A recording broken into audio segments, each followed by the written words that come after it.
So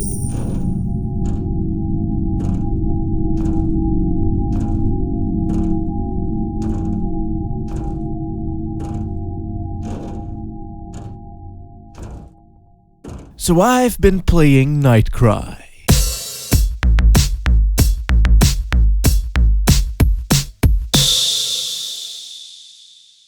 Human Entertainment, a Japanese developer that came from space circa 1983 to make video games in order to learn from and teach us humans. Or at least that would explain a lot of their games. These days though, they go by a different name. Something new, something hip, something catchy. Now they're called Nude Maker. If Tentacle Touchy is considered to be a PR nightmare, then I can only expect this name to be taken real serious by everyone else in the games industry. Probably one of the reasons why they had to resort to Kickstarter.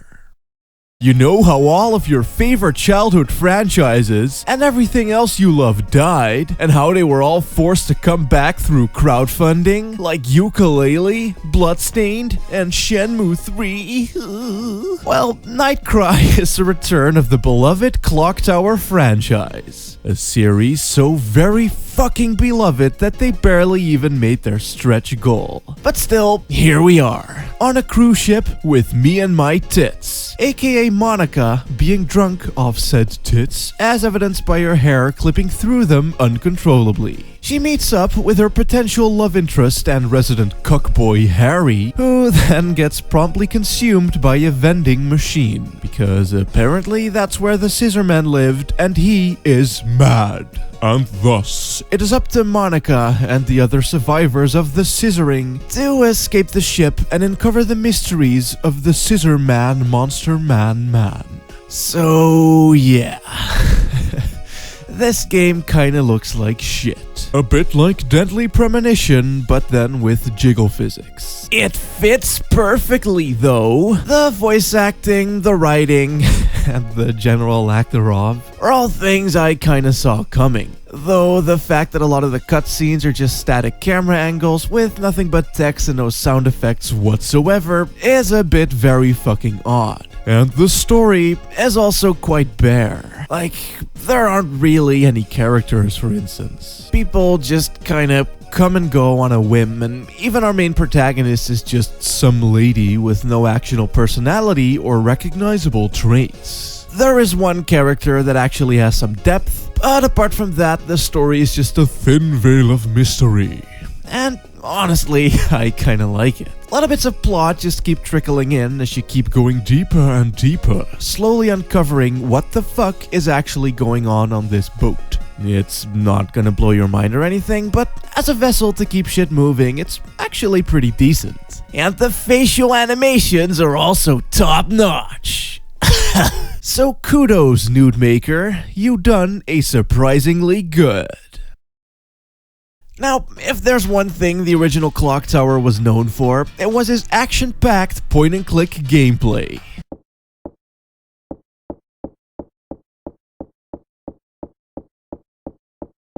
And this game functions in much the same way. Essentially though, it basically has two modes of play. Exploration mode consists out of you doing puzzles and exploring through a traditional point-and-click interface. And holy shit, run the fuck away mode consists out of you having to run away from the Scissorman and getting to safety as fast as possible. The game is completely playable with the mouse as well, as it was originally intended to be a mobile game only. So you can interact with shit using the left mouse button and run faster with the middle mouse button. I guess Nude Maker had to make this game playable with just one hand somehow. Masturbation joke.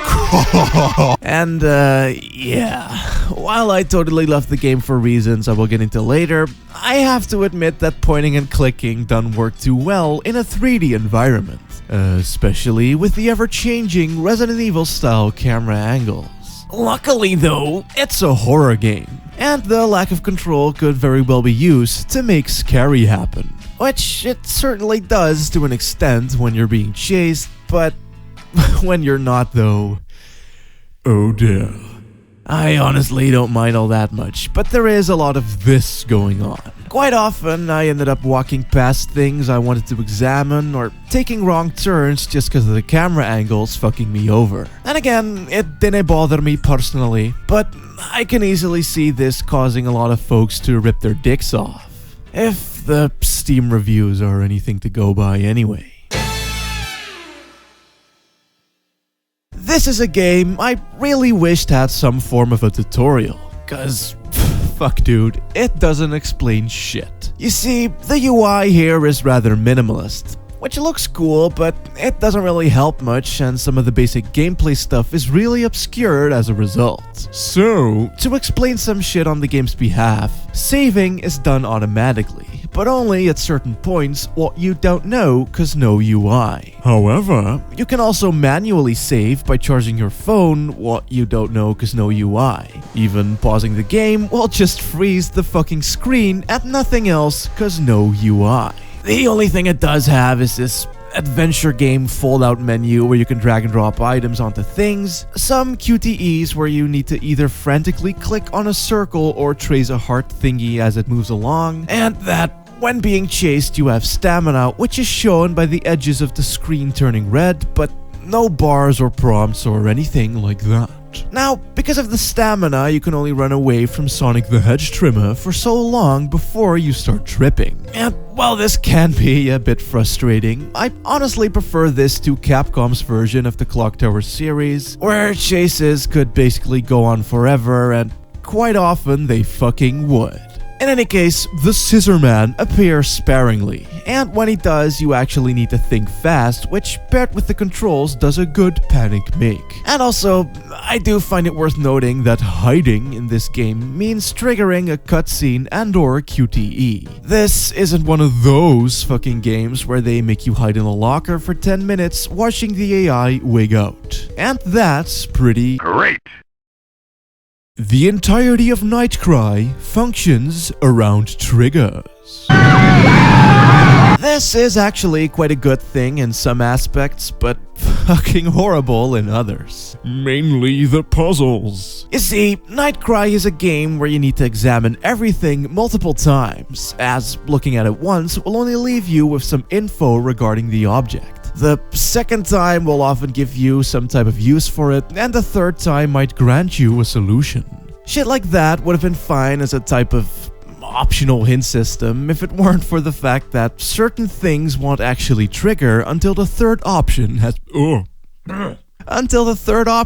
been stated. So, as a type of warning, I guess, examine everything multiple times. And also make sure you've actually examined everything. Now, where the triggers actually end up working in your favor is with the Man of Scissors. As I said before, he appears rather sparingly. That's because, unlike fucking Haunting Ground or Clock Tower 3, where the monsters are just walking about at random and can appear at literally every given time, the Man Scissor only pops up when you do or examine very specific things. Kinda like a booby trap of sorts, which definitely makes the game a lot friendlier than its older relatives. Is what I would have said if the game wasn't such a mean-spirited cunt. For instance, quite early on in the game, there is a door with a big old dark room behind it. And when you enter, you instantly die as you needed to have your flashlight. And so, you need to try again and turn on your flashlight before you enter the room. That might not sound too bad on paper, but the checkpoints only trigger on main events or at the start of each chapter. So that fun little "Haha, you're dead" moment can easily set you back multiple fucking hours. So what I'm trying to say is, don't trust the checkpoint system. Every time I solved a puzzle or did anything noteworthy, I backtracked to the nearest phone charger to save manually. It might be kind of a bitch to do, but because of the triggers, the scissor lad shouldn't bother you while you're doing it. Unless the camera fucks you over and causes you to trigger him on accident. Fuck.